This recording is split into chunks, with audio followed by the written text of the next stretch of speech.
Hello friends, मैं आपका mentor के सिंह और आज हम अपने लुसेंट जीके की सेकंड क्लास देखेंगे। आपको पता ही है लुसेंट जीके हम क्यों देख रहे हैं। सक्सेस की चाबी लुसेंट जीके।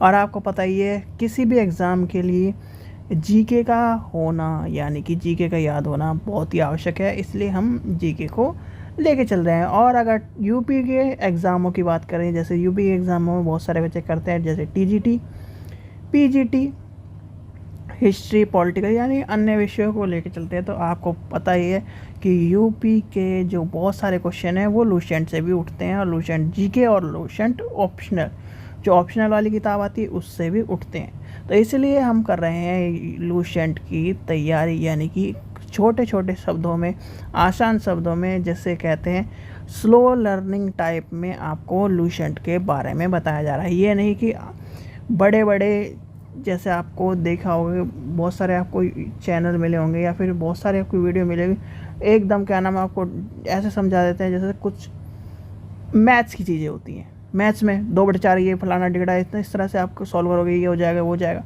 उस तरह आपको जीके को समझाया नहीं जा सकता अगर आप पहली बार देख रहे हो।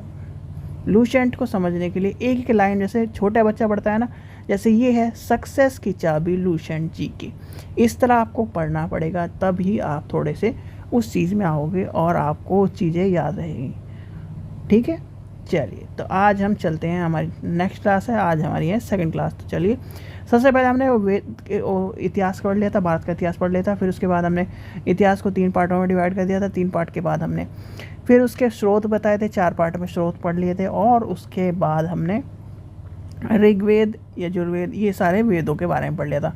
वेद में आपको पता ही है सबसे पुराना वेद कौन सा है, ऋग्वेद, और सबसे जो बड़ा वेद है वो अथर्ववेद है। और अथर्ववेद में ही आपको पता है जादू टोना सब चीज़ें मिलती हैं। संगीत का वेद है, ये सब चीज़ें हमने पढ़ ली थी। 10 मंडल है ऋग्वेद में, वो सब पढ़ लेते हैं, और कौन कौन सा मंडल किस किस के बारे में बताया है ये सब आपका पहली क्लास में हो चुका है। तो आज हम सेकंड क्लास पढ़ेंगे। तो सेकंड क्लास में आपका क्या है टॉपिक, यानी कि सेकंड क्लास में जो आगे का बचा हुआ टॉपिक है वो बताया गया। वेदों को भली भांति समझने के लिए 6 वेदांगों की रचना हुई थी, यानी कि वेदों को जो समझने के लिए, भाई सीधी बात है, 4 वेद को समझने के लिए 6 वेदांगों की रचना हुई है। अब 6 वेदांग कौन कौन से हैं? शिक्षा है, ज्योतिष है, कल्प है, व्याकरण, निरुक्त है, छंद है, यानी कि कौन कौन से। अब ये मान लीजिए आपको कॉन्स्टिट्यूशन पढ़ने के लिए, यानी कॉन्स्टिट्यूशन को समझने के लिए एक मिनी कॉन्स्टिट्यूशन की या फिर एक कॉन्स्टिट्यूशन का समरी टाइप यूज़ हुआ है, वो है जी, जिसे 6 वेदांगों की रचना के रूप में कहा गया है। कौन कौन से? शिक्षा, ज्योतिष, कल्प, व्याकरण, निरुक्त और छंद, ये हैं उसके 6 वेदांग। आगे क्या कहा है? भारतीय इतिहास को ने, यानी कि भारतीय जो इतिहासकार हैं या फिर ऐतिहासिक हैं, जो भारतीय इतिहासक हैं या फिर भारतीय इतिहास के बारे में जो लोग बताते हैं, तो क्या कहते हैं?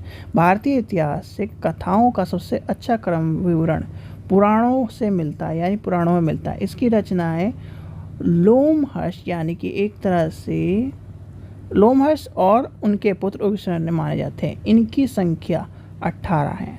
तो यानी कि किसकी संख्या 18 है? पुराणों की संख्या 18 से क्वेश्चन पूछा जाता है कि पुराणों की संख्या कितनी? 18, जिसमें से क्रम 5 के मत्स्य, वायु, विष्णु, ब्रह्म और भगवती के नाम से राजाओं की वंशावली पाई जाती है। याद रखना, ये जो चीज़ें इतनी इम्पोर्टेंट नहीं है पर आपको बताई गई है। जो इम्पोर्टेंट क्वेश्चन आता है वो इससे आता है, यानी कि वेदों की संख्या, पुराणों की संख्या कितनी है? हमारे 18 हैं। ठीक है, अब आपको जो महत्वपूर्ण है वो क्या है? पुराण और संबंधित उससे किससे? विष्णु पुराण किससे? मौर्य वंश से संबंधित है, यानी कि आपसे पूछा जा सकता है, तो ये आपके लिए डाला गया है। मत्स्य पुराण किससे संबंधित है? सातवाहन से। वायु पुराण किससे संबंधित है? गुप्त वंश से। तो ये आपको पता होना चाहिए, यानी कि ये आपके सामने बताया गया है कि विष्णु पुराण किससे संबंधित है? मौर्य वंश से। मत्स्य पुराण किससे संबंधित है? सातवाहन से। और वायु पुराण किससे संबंधित है? गुप्त वंश से। चलिए आगे चलते हैं। इसलिए आपको छोटा छोटा समझाया जा रहा है, क्योंकि अगर आप एकदम ही देखिए, कहते हैं ना कि छोटा छोटा खाओगे या फिर कम खाओगे तो आपके शरीर में भी लगेगा, आप शरीर एक तरह से पेट में भी दिक्कत नहीं होगी और आपको खाने का आनंद भी होगा। आप घर में मान लीजिए आप सभी कोई भी ठीक है, रेस्टोरेंट में जाते हो, पैसे खर्च करते हो कि नहीं करते, और उस पैसे खर्च करने के बाद आप खाना खाते हो। एज इट इज़ चाहे आप वहाँ पर शाही पनीर और 2 नान खाओ, कॉस्टिंग उसकी 500, ठीक है। वही 500 का सामान आप घर में लाकर बनाओ और तब खाओ, आप उसको वो स्वाद नहीं आ पाएगा। क्यों नहीं आता? बिल्कुल एज इट इज़ वही चीज़ आपने घर में बनाई। क्यों? क्योंकि आपने वहाँ पर कम चीज़ खाई, आनंद से खाई। आपको 10 रुपये के गोलगप्पे अच्छे लगेंगे, भले ही आपके सामने 100 गोलगप्पे रखे हों। 100 गोलगप्पे आप पे खाए नहीं जाएंगे, और एक लिमिट के बाद जब आप चीज़ें खाने शुरू कर देते हो, खाते रहते हो भाई, एक मिठाई अच्छी लगेगी, 2 मिठाई अच्छी लगेगी, 3 मिठाई, 4 मिठाई, जब मिठाई खाते चल जाओगे तो आप एक टाइम आएगा ना, मुझे नहीं खानी, अच्छी नहीं लग रही, और उस टाइम आपका ये हो जाएगा कि मन ऊब जाएगा। तो इसलिए धीरे धीरे कम खाने में, और दूसरा पेट को भी दिक्कत होगी, शरीर को भी दिक्कत होगी, तो ये सब चीज़ें आपको मैटर करती हैं। खासकर जब हम जीके की बात करते हैं, चाहे वो जीके आपका साइंस से रिलेटेड हो, चाहे आपका आर्ट से रिलेटेड हो, चाहे हिस्ट्री से, किसी से भी रिलेटेड हो, आपको ये चीज़ें ध्यान में रखनी पड़ेगी। चलिए, नोट क्या कह रहा है? पुराणों में मत्स्य पुराण सबसे प्राचीन और प्रमाणिक। तो क्या कह रहा है? पुराणों में सबसे पुराना जो क्या है? मत्स्य पुराण है। तो इसके आगे चलते हैं, चलिए आगे चलते हैं। आधुनिक पुराण सरल संस्कृत श्लोक में लिखे गए, यानी कि सबसे ध्यान चीज़ें क्या कर रहा है, आकर्षित कर रहा है, अधिकतर जो है आधुनिक चीज़ें जो हैं, आपको पता ही है। देखिए ये क्या कह रहा है? अधिकतर जो पुराण है वो किस में लिखे गए? संस्कृत भाषा में। और आधुनिक जो चीज़ें हम क्या कहते हैं कि संस्कृत हमारे ये है वो है, हिंदी से हम सब जन में नहीं। यही आपको बताने की चीज़ें कोशिश करी जा रही हैं कि जो चीज़ें हैं आज भी, बहुत से आपने एक चीज़ सुनी होगी, जो सीधी सीधी नॉलेजेबल चीज़ें या फिर नॉलेज गेन करने, एजुकेटेड यानी कि डिग्री होल्डर की बात नहीं कर रहा हूँ मैं। जो डिग्री होल्डर का मतलब ये होता है, आप एक चीज़ ध्यान रखना, डिग्री होल्डर का मतलब ये होता है डिग्री प्राप्त करना, डिग्री उसके पास है। और एजुकेटेड होने का मतलब ये है कि आपको उस चीज़ के अलावा, उस चीज़ के सराउंडिंग, उस चीज़ के आपका नॉलेज बढ़ी है। हर व्यक्ति डिग्री होल्डर बन सकता है पर एजुकेटेड नहीं बन सकता, इस चीज़ का ध्यान रखना। कोई भी आपसे कहे, आप जैसे पुराने टाइम में शास्त्रार्थ होता था, तो उसके लिए भी करने के लिए उनको क्या होता था? डिग्री होल्डर की ज़रूरत नहीं होती, उन्हें ज्ञान प्राप्त था, या फिर आपके पास जब ज्ञान है तभी तो आप सामने वाले से उसके चीज़ों के बारे में कर सकते हो, उस चीज़ों के बारे में बात कर सकते हो। तो इसलिए पुराने टाइम में और आज के टाइम में संस्कृत को इसलिए इम्पोर्टेंट, आज बहुत सारे कहते हैं, बहुत बुद्धिजीवी ये कहते हैं कि ये सब चीज़ें बकवास है, English is the best language, पता नहीं क्या क्या चीज़ें कहते हैं। पर जो आज भी आपने एक चीज़ का नाम सुना होगा, जिस कंप्यूटर पे आप ये वीडियो देख रहे हैं, जिस कंप्यूटर आप पाम कंप्यूटर यानी कि मोबाइल को यूज़ कर रहे हो, कंप्यूटर एक्सपर्ट ने भी ये कहा है कि संस्कृत को अगर कंप्यूटर लैंग्वेज में डालें तो सबसे आसान लैंग्वेज संस्कृत मानी जाती है। ठीक है, चलिए ये हमारे बात करते हैं आगे की। क्या कह रहा है? अधिकतर पुराणों की, यानी कि अधिकतर पुराण सरल संस्कृत श्लोक के में लिखे गए हैं, यानी कि किस में लिखे गए? संस्कृत भाषा में लिखे गए। इस चीज़ का ध्यान रखना, ये क्वेश्चन कई बार पूछा गया है। स्त्री और शूद्र जिन्हें वेद पढ़ने की अनुमति नहीं थी, वे भी पुराण सुन सकते थे। क्या? पढ़ने की अनुमति नहीं थी भाई। आज क्या नाम, आज के टाइम पे गर्ल्स हैं, जो महिलाएं हैं, वो कहाँ तक पहुँच गई है? एक लिमिट पार कर चुका है हमारा समाज। पर बहुत सी समस्याओं के साथ आज भी उन औरतों को, यानी कि औरतों को वो स्थान नहीं मिला है। ठीक है, तो पुराने टाइम में क्या था? पुराने टाइम में भी इस शूद्र और स्त्रियों को वेद पढ़ने की अनुमति नहीं थी, पर सुना जा सकता था। यानी कि उनका मतलब ये था कि पढ़ो मत, हम जो तुम्हें पढ़ाएंगे, हम जो तुम्हें कहेंगे कि ये क्या है तो क्या सुन लो, खे है तो खे सुन लो। जैसे कि आप, मैं ये बोल रहा हूँ, आपको पढ़ा रहा हूँ, तो आप सुन लो, आप खुद नहीं पढ़ सकते इसे। तो ये कहना था उस टाइम के, यानी कि पुराणों के टाइम की चीज़ों में। फिर आगे क्या कह रहा है, पुराणों का पाठ पूजन मंदिर में किया जाता था, यानी कि पुराणों का जो पाठ था वो मंदिरों यानी पुजारी मंदिरों में करते थे, यानी कि एक तरह से पूजा का जो कार्य था वो मंदिर में होता था और पुराणों के जो कार्य पुजारी मंदिर में ही करते थे। चलिए आगे चलते हैं। अब सबसे इम्पोर्टेंट आपने एक चीज़ का नाम सुना होगा, मनुस्मृति। मनुस्मृति का जो टॉपिक है वो क्या है, जो स्मृति ग्रंथ होते हैं, स्मृति ग्रंथ में सबसे प्राचीनतम प्रमाणिक ग्रंथ है मनुस्मृति। याद रखना, मनुस्मृति माना जाता है यह शुंग काल का मानक ग्रंथ है। याद रखना किसका ग्रंथ है, शुंग काल का मानक ग्रंथ है। ये भी आपसे पूछा जाता है। एक तो सबसे पुराना जो प्रमाणिक ग्रंथ है मनुस्मृति, ये ध्यान रखना। फिर कौन से काल का है, शुंग काल का, ये भी आपको पता होना चाहिए। आगे क्या कह रहा है, नरद स्मृति गुप्त युग के विषय में जानकारी प्राप्त करता है। मेनली इम्पोर्टेंट हमें ये चीज़ नहीं है, क्योंकि हमारा ये टॉपिक से एक तरह से जो चीज़ें आपको पता होनी चाहिए ना, मतलब लूसेंट पढ़ने का मतलब क्या है कि आपको ये नहीं, जैसे मैं अगर आपको सारी लाइन में अंडरलाइन करता हूँ, बहुत सारे जो यूथ है ना लूसेंट लेके आता है। 12th के बाद हर घर में हर बच्चा लूसेंट को रखता है। क्यों रखता है, उसे लगता है कि लूसेंट एक सक्सेस की चाबी है। भाई सक्सेस की चाबी है, और वो हर लाइन को रंगता चला जाता है। एक वो लूसेंट की किताब लाता है, इंग्लिश या हिंदी कोई सी भी लाता हो, और एक वो हाईलाइटर लाता है और रंगना शुरू कर देता है। नहीं, गलत बात है। आपको पहले पढ़ लेना चाहिए, पढ़ने के बाद एक बार नहीं 2 बार पढ़ो, 2 बार पढ़ने के बाद आपको पता चल जाएगा कि मेरे लिए इंपॉर्टेंट कौन सी चीज़ है और किस चीज़ की मैं तैयारी कर रहा हूँ। फिर आप छाटते चले जाओगे और फिर आप उसके बाद अंडरलाइन करिए। जातक में बौद्ध के पूर्व यानी कि पूर्वजनों की कहानी वर्णन किया गया, यानी कि हीनयान का प्रमुख जो ग्रंथ है कथा वस्तु, यानी कि तो क्या कहा गया, जातक जो है, जातक जो आपको पता होगा, जातक कथाएं जो कहा जाते कथा कहानी, उसमें क्या क्या है, जातक में बौद्ध के पूर्वजनों की कहानी का वर्णन किया है, जिसमें पूर्वजनों की। और हीनयान का मुख्य जो ग्रंथ है वो है कथा वस्तु, जिसमें महात्मा बुद्ध का जीवन चरित्र के अनेक कथाओं का साथ में वर्णन किया गया है। तो ये आपको कौन से स्रोत के बारे में बताया है, जो उनके प्रमाणिक स्रोत के बारे में चीज़ें बता रहा है। जैन साहित्य को आगमन कहा जाता है। जैन धर्म का यानी कि प्रारंभ कहाँ है, कल्प सूत्र से, यानी कि यहाँ पे क्या है, हीनयान का कथा सूत्र और जैन धर्म के प्रारंभिक इतिहास का कल्प सूत्र से ज्ञात होता है। ये चीज़ आपके लिए इम्पोर्टेंट है। जैन ग्रंथ भगवती सूत्र में महावीर के जीवन के कृत्य और अन्य समकालीन के साथ उनके संबंधों का वर्णन करती है। तो मेनली आपको जैन धर्म का प्रारंभिक इतिहास कहाँ से मिलता है, कल्प सूत्र से। तो इम्पोर्टेंट है, ये याद रखना। आगे चलते हैं, ऐतिहासिक यानी कि जो ऐतिहासिक स्रोत के बारे में पता चल गया। अब चलते हैं अर्थशास्त्र के लेखक चाणक्य, यानी कि चाणक्य का नाम क्या था, विष्णुगुप्त और कौटिल्य। ये कई बार टीजीटी में भी पूछा गया था, इस चीज़ का ध्यान रखना।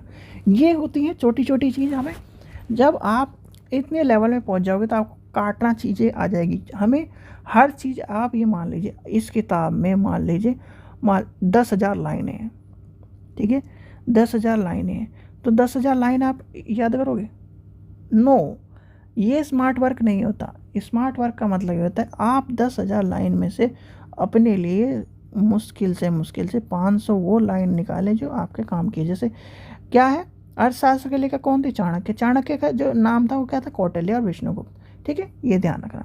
यह 15 अधिकार यानी कि एक तरह से क्या करता है, यानी कि किसके बारे में 15 यानी कि एक तरह से लेसन और 180 प्रकरणों के यानी कि टॉपिक्स के में विभाजित है। ये है इसका अधिकरण, मतलब एक तरह से ये मान लीजिए चैप्टर्स, और प्रकरण का जो प्रकरण होता है वो होता है आपका टॉपिक्स, उसमें विभाजित है। इसके यानी इसमें मौर्य काल के इतिहास की पूरी जानकारी मिलती है।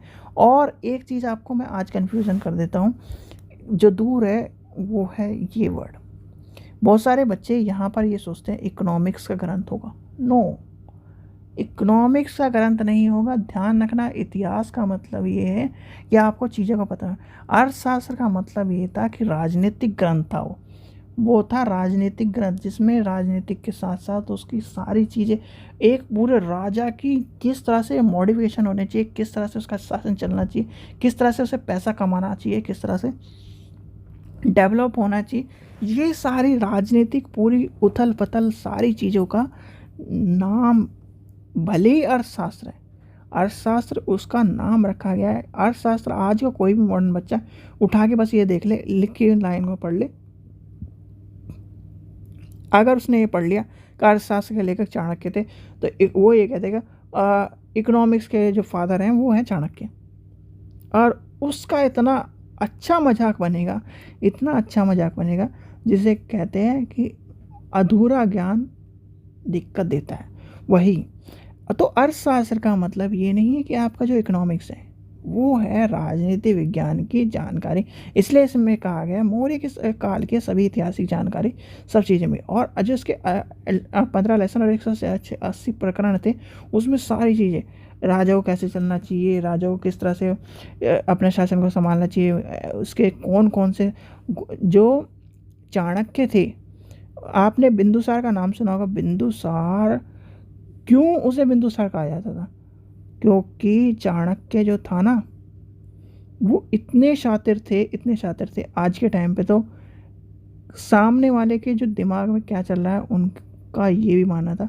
कहते थे कि इतने शातिर थे कि उनके दिमाग को बिल्कुल स्कैन कर लेते थे, कोई भी उन्हें हरा नहीं सकता था एक तरह से। तो उनका बिंदुसार का ये था, उनके जो पिता थे यानी कि क्या, उनको एक छोटी छोटी अमाउंट में जिससे विष दिया जाता था। आपको ने वो कहानी या फिर आपने पुराने टाइम में ये सुना होगा कि औरतें होती थी जो जहरीली होती थी, जैसे विष कन्या कहे जाते थे। तो विष कन्या का काम ही यही होता था, वो उनको बचपन से ही जहर दिया जाता था, छोटी छोटी अमाउंट में जहर जहर जहर, इस तरह से। जैसे कहते हैं ना कि जैसे जो नशे करता है उसे छोटी छोटे अमाउंट में नशा नशा नशा नशा, एक अमाउंट में उसे नशे की आदत हो जाती है और उसे पता नहीं चलता कि नशा कर रहा हूँ या मैं ड्रिंक में हूँ या नहीं हूँ। तो आप उसे पहचान नहीं पाते इतना अमाउंट में अगर करने लगे। ऐसी छोटे छोटे अमाउंट में पहले ही जो पुराने टाइम पे थी विष कन्याओं को चलन था, तो उन्हें बचपन से ही छोटे छोटे अमाउंट में विष दिया जाता था, और वो फिर बड़े टाइम पर वो राजाओं को इस तरह के मार कर, यानी कि उनसे जैसे सांप डस लेता है उस तरह से डसने का काम करती थी विष कन्याएं।